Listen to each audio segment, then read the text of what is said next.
just became like so addictive. You just need to go every evening. You need to go to the court and play.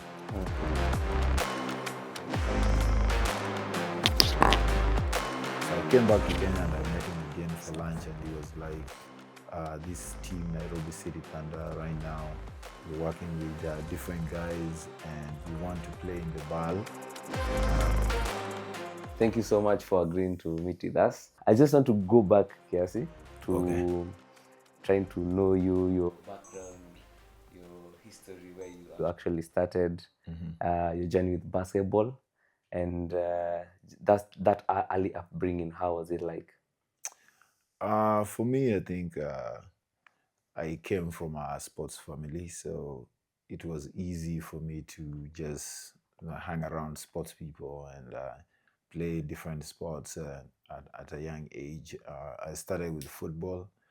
My father used to play football, so um, I used to hang around a lot of footballers in the national team, club level, and I think I was inspired from a young age to kind of choose that type of life. You are a midfielder. You look like a midfielder. No, I used to play a lot of defense in football. Mm-hmm. Then I moved to wing, and that's how I got my pacing, the one I use in basketball. It actually came from running around a lot in the football pitch. Mm-hmm. And this is like, where did you grow up, and what your, like, the kind of environment you had with sports? Now I know your father you mentioned that, but generally, like, looking at how Kenya is, the sports culture, people don't really value it as Yeah. you'd want them to do. Yeah. But how was your kind of experience, like, from now where you grew up? I grew up in Nakuru, Lanet, in military barracks. So, the facilities, sports facilities in military barracks, they have plenty. From I think every sport is available there. So, um, to me, I think I had access to a lot of facilities at a young age. So it wasn't difficult for me. It wasn't really difficult to just start playing. So with basketball, it came a little bit later, but in high school. But from that young age, I was already I was supposed to play. I don't think there was anything else I was supposed to do. Either I would have been a footballer or a basketball player. Yeah. Okay. And take us to when the basketball, now your first encounter with basketball. It was in high school. I was, I think, in Form 2, and I needed somewhere to go and play. The football season was over, and our team wasn't that good. So I was tall, and I started going to the pitch. I saw a couple basketball players play. Then I met this guy used to be called Arnold, and he told me, "Hey, come and run around with us." He gave me a ball, asked me if I can dunk, and easily I could do that easily. So from then, they started calling me, "Hey, come we play, come we play." They put me in the school team, and hey, before you know it, I was the captain of the team, and ilianzia. From there, it just became like so addictive. You just need to go every evening. You need to go to the court and play. It Yeah. became your lifeline Yeah. when in high school. This game is addictive. It's not like other sports that I've tried. With basketball, you touch that ball once, you keep on going back Yeah, I have a friend who always goes to the court every day. every day. You Yeah, cannot miss. yeah. Yeah. All right, and now take us through the transition from high school, and I don't know, was it college, or did you get a scout who picked you up, or take us through that transition from high school And now? for high school, it was just most high school players want to play sports to get away from classes. That's what I was doing at that time. I wanted to just be outside of the school environment to just play sports. But when I finished high school, I joined Nakuru Club back at home. And I was there for 3 seasons. I played there for 3 seasons, and we qualified for the Premier League. But then I got another call up to Kenya Ports Authority, which was one of the best teams in the country at that time. And when I got there, everything started changing. Now you're not playing Division One basketball, you're playing serious basketball in the Premier League. And that was 2013. And 2014, we won a championship with KPA. So the following year, 2015, I got called up for a national team tournament here in South Africa in Joburg. I think that was the stepping stone of me moving from just playing basketball to a professional basketball career. Yeah. Two-time champions with KPA. I think I've won a 3 or I don't remember, but 3 or 4 something. I was four-time champion. I'm not sure, but I won one in 2014. I think I came back a few years later and won 1 or 2 with them. I'm not sure. And at this time, are you getting paid to play for KPA? Nah, hell no. KPA, KPA used to give us allowances. So it wasn't that much, but it wasn't that low. You could take care of business by that time. Did you ever doubt? I don't want to go further for when you went overseas, first in Kenya, when you're playing for KPA, you're getting allowances, and I'd like to know the career path you took other than basketball. But did you ever at some point doubt like the whole arrangement of being a pro basketball player? Not really. I gave myself an ultimatum. I said, if I don't make it to the pros by the age of 25, I will go back to college and finish studying and get a job and just settle. But at 24, I went overseas. So I think I believed. I kind of put it to task like I have to be a professional sports athlete. That one was in the back of my mind. I didn't want to do anything else. I don't like being in a normal 9 to 5 environment. So I worked so hard to avoid that. And I had an opportunity to join the military where my father was, and still I didn't. So I believe that at some point I was going to make it. So I can't imagine this is a 24-year-old guy. In an African household. Yeah. So that's my next question. Tell me about like the people around you, your family, your people. Like, are they like, you need to be joining the military? Why are you, okay, quote unquote, why are you being stubborn? Was he like that, or was he like? Yeah, it was like that. My mom said, nimekataa kazi. My father is a quiet man. He didn't say anything, but I know he was disappointed that I don't want to join the military and make money, quick money. But over the years, as the years keep on going by, he started seeing that I made the right choice. So who did you surround yourself with, that the support system around you that actually kept you going? Did you have any mentors at that time? I had a friend who is now the coach of KPA, Mitch Ochola, who was our captain at KPA by then. And this is a guy who believed in me when I joined KPA, and he was like, in the next couple of years, you're going to be one of the best players in the country. And then I had my team manager in KPA also. It's called, he's retired now, Magic, Chris Ogutu, who also told me that you might end up playing for the national team for 10 years back to back without failing any call-up. So things like that make you feel like they're seeing something in you. So you end up working even harder. And I was in KPA for only 2 seasons and then I left. And the way they called it, I never missed any national team call-up from the time I joined KPA up to now. So you can see that these guys kind of like tried to nurture the path that I was going to take in professional basketball. Okay. And now take us to when you got your overseas opportunity. How did it come about? Even the emotions that you had at that time. I know you're 24. I know how that can be very exciting for a 24-year-old kid. And right now you've traveled a lot, definitely, but Yeah, yeah.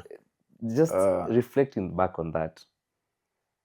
I think the first call that I got for playing pro basketball was I was in Uganda playing for a team called Falcons, and they sent me a picture of a national team game that I played in 2014. So when I looked at it, this guy asked me, "Is this you?" I think I used to put on number 13 or something. So he asked me, "Is this you?" And I said, "Yeah, this is me." How tall are you? Do you have any videos? I said, like, I do have a couple of videos, and I sent it to them. And a day later, they responded and they said, there's a team here that is looking for a big. If you're willing, can you come and play? And I was like, huh, okay. When you're just starting playing, you don't expect those type of calls. I was like, okay, I can come and play. And I thought they were just scammers trying to get you on Facebook and and try to ask you send us money so that we can get you a job. They didn't ask for anything. They just said, you have a passport? I said yes. Send us your biodata. I did. uh, a week, I think they sent me electronic visa and a ticket, and that's how I left. Uh, which country was this at first? Oman. Oman. Yeah, So how many years did you play at Oman? 6 seasons. 6 seasons. Yeah, for three different teams. How was the basketball there? It's easy. It's not that difficult. Well, Easy, but the competition is there. You every day you face a new challenge. someone Yeah. who is equally as good as you. Mhm. So you cannot slack. And now going to Oman, this was your, I believe you had a paycheck. Yeah, So at least now I could say that I had a paycheck. at that time, Mhm. the contract, who negotiated the contract? Were you alone? Did you Me? consult? No, I did not talk to anyone. Even my parents didn't know that I was leaving. They knew I was leaving when I came back to Kenya from Uganda, and in like 3 days, I was going to JKIA, so I needed a ride. So that's how they knew that I was going. So they were pissed, right? No, my father was scared.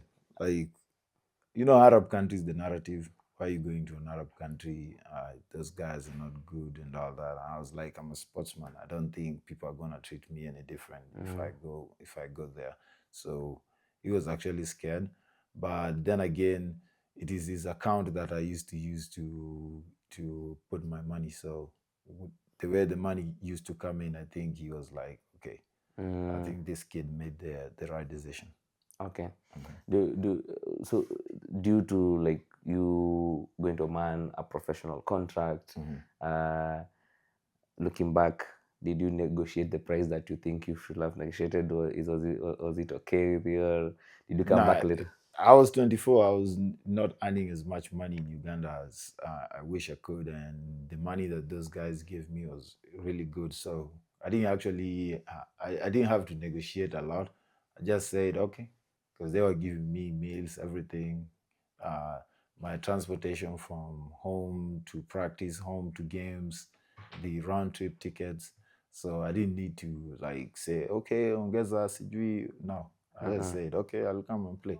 Because they said if you play here for 1 year and you're performing well, you might end up staying here for a long time and the paycheck will keep on going up. Okay. Yeah. So national team call up. Yeah. Uh, everyone prides to play for their country. Yeah. How did you react to your first call up, and who actually called you? Who actually reached out and told you like you got the call up to the national team? By that time, I think the call up used to be done by the federation most of the time. I think they normally say there's a coaching committee that does it, but I feel like these guys just put up names of players in like a pool and they send it out there and they see who is going to make it. So I think mine was, well, that's how it came about. But I was lucky again that my KPA coach became the head coach of the national team. So uh, it was easy to work with him. A little bit scary sometimes because he was a strict coach, but it was easy to work with him, and I made the team. And yeah, That time you're which age? I made the team at 23, turning 24. Yeah, So everything happening at this time. yeah, that was the time. Mm. Yeah. And you could live and feel it, sense it, that things are with basketball are going to be good. At that time, I think that period of time, I think everything was just aligning. The stars were aligning. All right. So you're still outside. You came back. You've played for many African countries. You've played in different African countries. Yes. Now, you comparing that with Oman, how is the African league set up, and are they set up well that you think that they are long lasting for a good future? The African leagues are physical. You have seen even here, like people play hard compared to the Arab style of basketball. The Arab style of basketball is a lot of shooting, ball movement. You know, the ball moves a lot. They play more team basketball also. For us here, it's about who has the biggest players and who can dominate the other team. That's how the African setup is set. And I also feel like in the Middle East, the facilities, sports facilities, are a little bit, at a different level compared to what we have on this side. But if you can manage to play in Kenya and East Africa, I think you can survive anywhere. And you have you came back to Nairobi, Yeah, Kenya, yeah. and we were talking a little bit about that. It, could you share with the people who will watch this the when you were coming back, the thought process for you, then you joined Thunder. Yeah. Yeah. Joining Thunder was something that we discussed with Cushion, and I didn't know it was Thunder that they were working with. He just mentioned that there's a team that is coming up. They're working on something, and when I'm in the country, we should meet up and discuss one or two things. So I was a little busy by that time. So when I came back, I went to Tanzania for BAL Elite 16. I didn't come straight to Kenya and just stayed. So when I was in Tanzania, I think I got injured, and he sent me another message like, "Hey, are you okay? Are you gonna play? How bad is it?" I was like, "A couple of weeks, I'll be back." So I came back to Kenya and I met him again for lunch, and he was like, "This team, Nairobi City Thunder, right now, we're working with different guys, and we want to play in the BAL. We see if we can win the league and play in the BAL." And I was like, "Okay." Let's talk about it. We met like 3, 4 times for lunch, and we closed the deal to play for Thunder. My biggest, the only thing that motivated me to stay was to just be at home because I had moved around so much. I just needed to just be in Kenya and just relax and enjoy. And now you joined Thunder. You guys went unbeaten the Yeah. first season, the second season. Yes. Right now, it's become like so easy for you. It's not easy. The pressure keeps on going up because the more you win, people expect more. So I don't think it's easy. It's even more difficult than how it was in the first year. Do you guys think about it? Do you guys think about it like we're Yeah, like we don't want to lose. We don't want to lose. We have won so much now. We don't want to lose. Losing hurts. Yeah.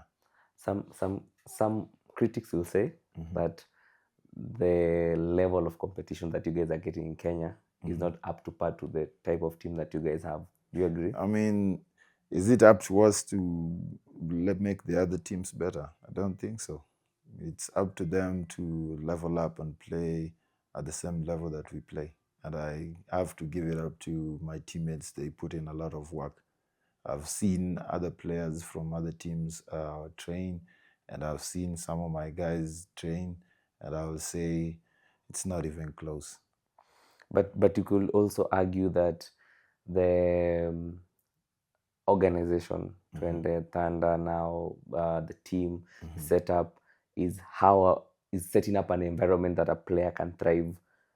Definitely. That's why I'm saying other teams have the blueprint. They just don't want to use it. Or it's a matter of they don't want to? Is that okay? Because I don't think anything is stopping them. But is the league competitive? The league is a little bit competitive. I've played some games that are a little bit, you can feel the intensity of the game, and you know that this game is competitive. But I think the level of work that we put in, we train here.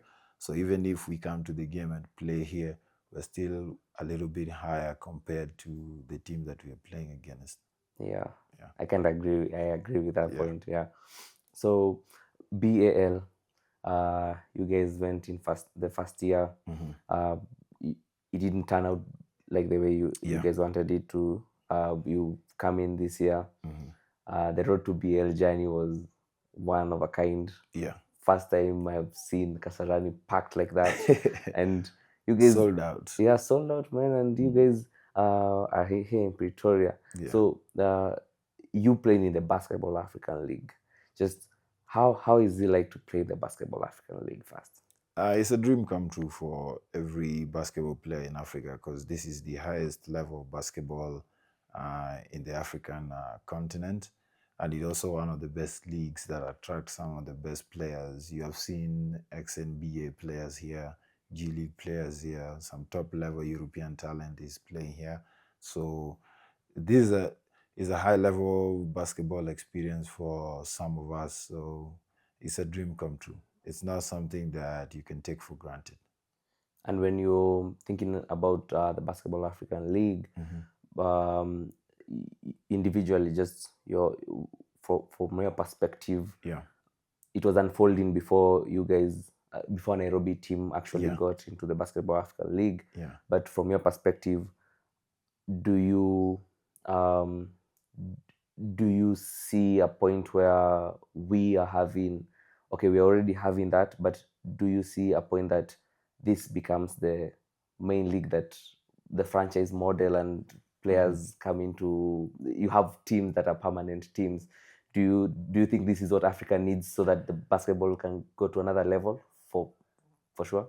I think it is something that is long overdue. Like we need it like yesterday, because we need somewhere where young players look up to go and play. You have EuroLeague, you have the NBA, you have the CBA in China, where young Chinese players want to go and play in the CBA.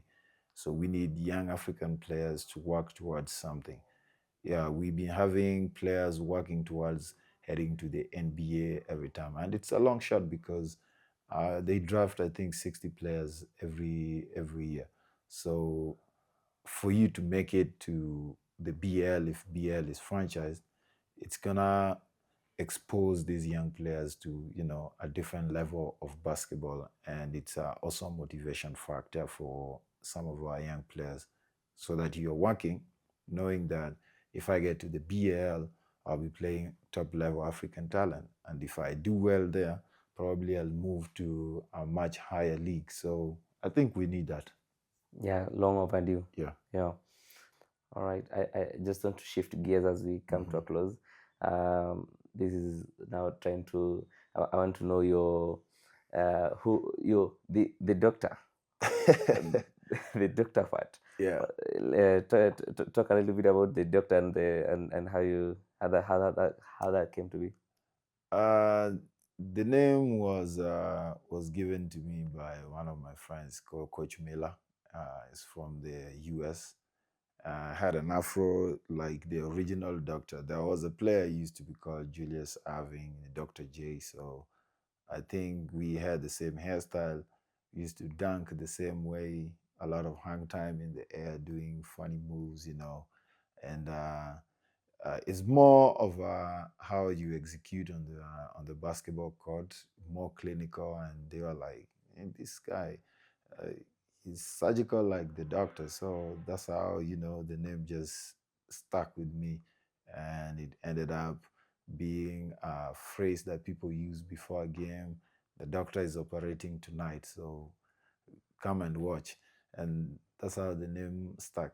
And now I can hear it all over the place. Hey, Daktari, oh, Mganga. So I'm like, okay.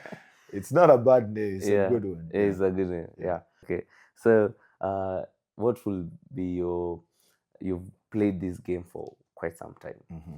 What will be your advice or word of encouragement to someone who looks up to you? He sees you on the big stages, sees you playing for the national team. Yeah. What will you tell him right now? I'll tell him 3 things that they told me when I was young: discipline, hard work, and consistency. Put those 3 together, and your chances of progressing and succeeding becomes a little bit higher. If you remove one of those, I don't think that you're gonna surpass your expectations. But if you can have those 3 together, working together with those 3, I think you will succeed. Discipline, hard work, and consistency. Yeah. Thank you, man. Thank you, Okall. I think that's our Karibu time. sana. Karibu sana. We are happy to have hosted you today. Karibu sana.